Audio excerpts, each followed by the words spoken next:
Welcome, everybody. It's great to have you here with us. My name is Mick Shriver. This is Emanuel Lutheran Church. This is a unique year, and we have a unique Christmas offering for the families of our parish this evening. We have Cherie Hockenberger, our director of music, who will be playing hymns tonight, very well-known hymns, our favorite Christmas hymns. And I encourage the families watching right now, well, when you hear the music, sing along. You know the words. And this is a great time to teach them to your children, too. We begin this evening's service by telling a little bit about what you're going to hear tonight. Along with the hymns, you'll hear part of the gospel story from Luke. And Pastor Brown will be giving us the message this evening. We're so glad you're here. Thank you for taking the time out of your Christmas celebration to spend some of it with us. Blessed be God, Father, Son, and Holy Spirit, and blessed be his kingdom, now and forever. Amen. In winter's deepest night, we welcome the light of the Christ child. Isaiah declares that the light of the long-promised King will illumine the world and bring endless peace and justice. Paul reminds us that the grace of God through Jesus Christ brings salvation to all people. The angels declare that Jesus' birth is good and joyful news for everyone, including lowly shepherds. Filled with the light that shines in our lives, we go forth to share the light of Christ with the whole world. Let us pray. Almighty God, you made this holy night shine with the brightness of the true light. Grant that here on earth we may walk in the light of Jesus' presence, and in the last day wake to the brightness of his glory through your Son, Jesus Christ, our Lord, who lives and reigns with you and the Holy Spirit, one God, now and forever. Amen.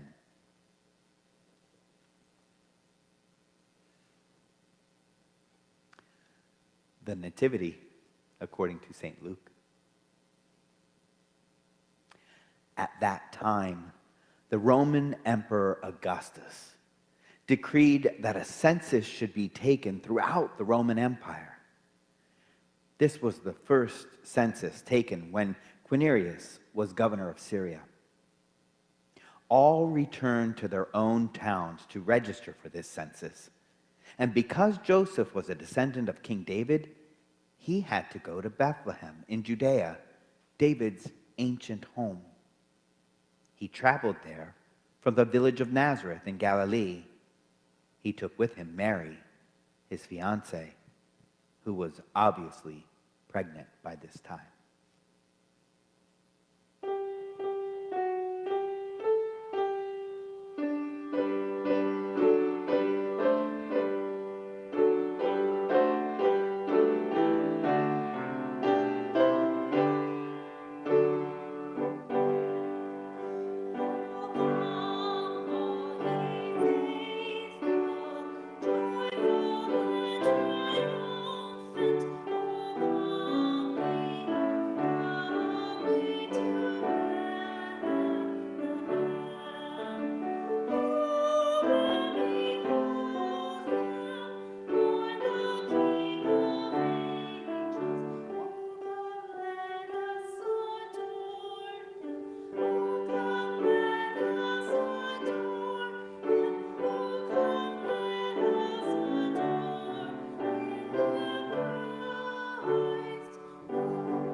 And while they were there, the time came for her baby to be born.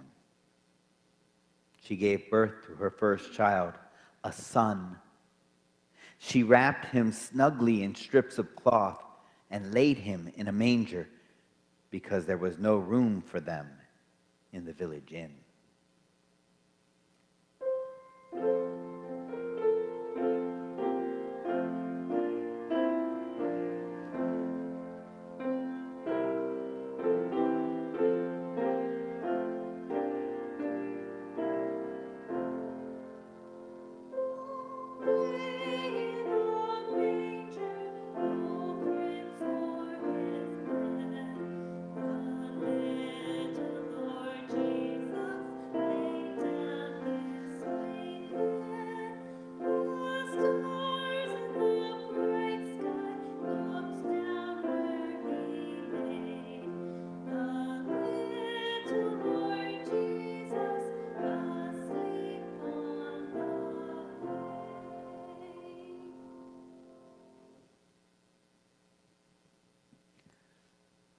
That night, some shepherds were in the fields outside the village, guarding their flocks of sheep. Suddenly, an angel of the Lord appeared among them, and the radiance of the Lord's glory surrounded them. They were terribly frightened. But the angel assured them, "Don't be afraid," he said. "I bring you good news of great joy for everyone. The Savior, yes, the Messiah, the Lord, has been born tonight in Bethlehem, the city of David. And this is how you will recognize him. You will find a baby lying in a manger, wrapped snugly in strips of cloth."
And now, my friend, Pastor John Brown, has a message for us this Christmas.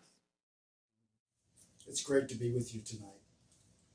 I was really pleased when I was asked to share this time with you and to maybe share a story, because for centuries, short stories were told around the fireplace and around the Christmas tree on Christmas Eve.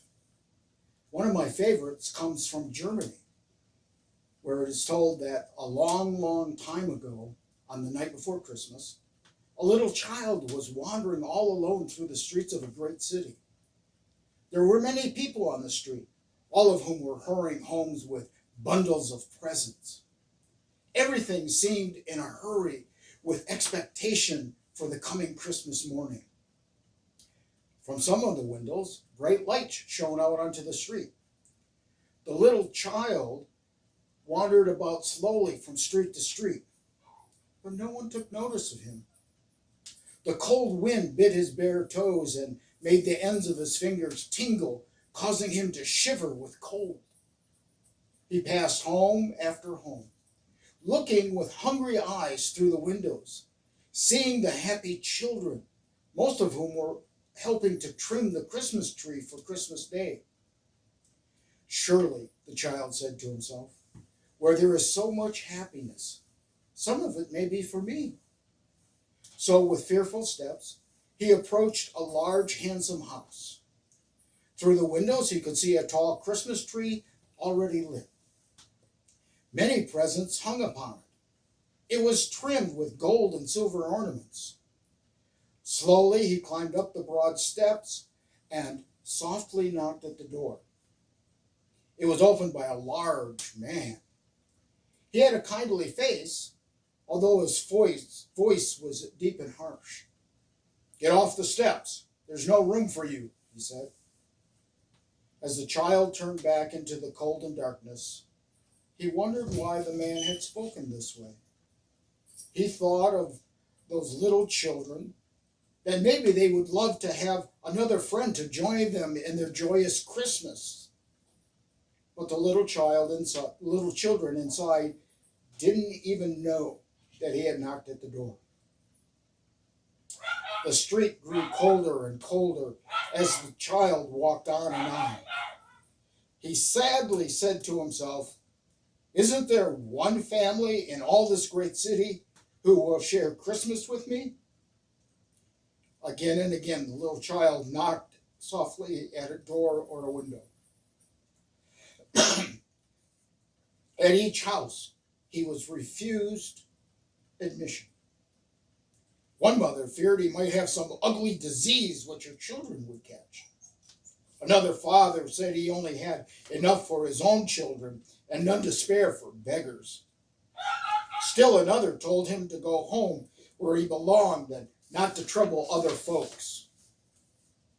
The hours passed. The night grew colder and colder. The wind blew faster, and the dark seemed even darker. Farther and farther, the little child wandered through the streets. He soon reached the end of the street that he was on, where there was a poor little low house. The little child didn't care about that. There was neither a curtain nor a shade to the small square window. As the little child looked in, he saw standing upon a neat wooden table a single branch of a Christmas tree. The room was plainly furnished, but it was very clean. Near the fireplace sat a mother with a little 2-year-old on her knee and an older child beside her. The two children were looking into their mother's face and listening to a story. I think maybe she was telling them a Christmas story. The little child crept closer and closer to the window pane. At last he took courage and tapped gently, very gently on the door. The mother stopped talking. The little children looked up. "What was that, Mother?" asked the little girl at her side. "I think it was someone tapping on the door," replied the mother. "Run as quickly as you can and open it, for it is a bitter cold night to keep anyone waiting in this storm." "Oh, Mother, I think it was the bough of the tree tapping against the window pane," said the little girl. "Do please go on with the story." Again, the little child tapped upon the door. My child," exclaimed the mother, rising. "That certainly was a rap on the door. Run quickly and open it. No one must be left out in the cold on our beautiful Christmas Eve." The child ran to the door and threw it open. The mother saw the ragged stranger standing without, cold and shivering, with bare head and almost bare feet. She held out both hands and drew him into the warm, bright light. "You poor dear child," was all she said, and putting her arms around him, drew him into the house. "He's very cold, my children. We must warm him too," she said. "And," added the little girl, "we must give him some of our Christmas too." "Yes," said the mother, "but first let's warm him." The mother sat down by the fire with the little child on her lap, and her own little ones warmed his half-frozen hands in theirs. She gathered the 3 little ones in her arms, and the candle and the firelight shimmered over them. For a moment, the room was very still. Soon the little girl said softly to her mother, "Can we light the Christmas tree now and let him see how beautiful it looks?" "Yes," said the mother. She seated the child on a low stool beside the fire and went to fetch a few simple ornaments she had saved year after year for her children's Christmas tree. They were soon so busy they didn't notice the room had filled with a strange, brilliant light. They turned and looked at the spot where the little child sat. His ragged clothes had changed to clothes white and beautiful. His hair seemed like a halo of golden light about his head. But most glorious of all was his face, which shone with a light so dazzling that they could scarcely look upon it. In silent wonder they gazed at the child. Their little room seemed to grow larger and larger until it was as wide as the whole world. The roof of their low house seemed to expand and rise until it reached the sky. With a sweet and gentle smile, the wonderful child looked upon them for a moment, and then slowly rose and floated through the air above the treetops, beyond even the church spire, higher even than the clouds themselves, until he appeared to them to be a shining star in the sky above. At last, he disappeared from sight. The astonished children turned in a hushed awe to their mother and said in a whisper, "Oh, Mother, it was the Christ child, wasn't it?" And the mother answered in a low tone, "Yes." And so it is said that each Christmas Eve, the little Christ child wanders through some town or village, and those who receive him and take him into their homes and hearts have given to them this marvelous vision. To all of you watching tonight, my Christmas prayer for you and for your new year is that you will remember God's love was born into the world in the same way that we all came into the world, and that love can be born in us again and again when we receive into our hearts, our lives, and our homes the Christ child. Merry Christmas and a Happy New Year.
Suddenly, the angel was joined by a vast host of others, the armies of heaven praising God.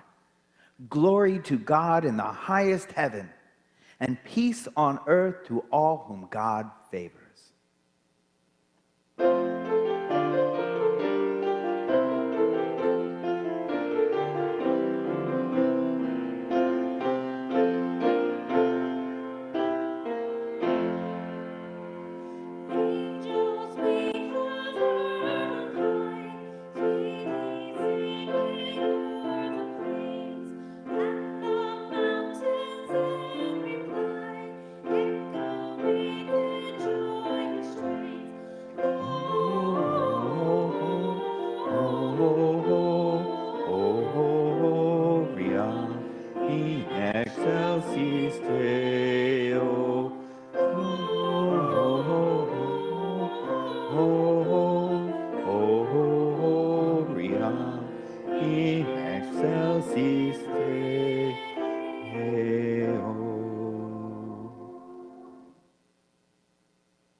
When the angels had returned to heaven, the shepherds said to each other, "Come on, let's go to Bethlehem. Let's see this wonderful thing that has happened, which the Lord has told us about."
They ran to the village and found Mary and Joseph. And there was the baby lying in the manger. Then the shepherds told everyone what had happened and what the angel had said to them about this child. All who heard the shepherd's story were astonished. But Mary quietly treasured these things in her heart and thought about them often. The shepherds went back to their fields and flocks, glorifying and praising God for what the angels had told them, and because they had seen the child just as the angel had said.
Thank you for being here tonight.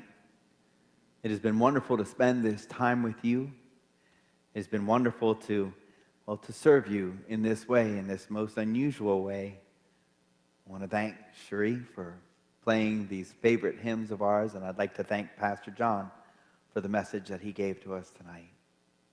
And now,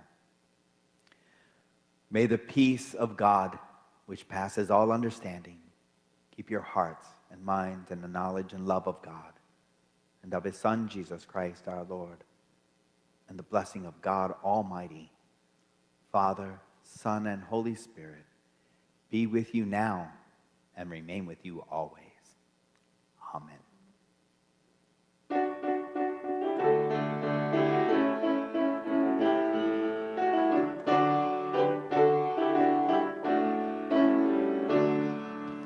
Joy to the world, the Lord has come. Let earth receive her King. Let every heart hear him rule, and heaven and nature sing, and heaven and nature sing, and heaven and nature sing.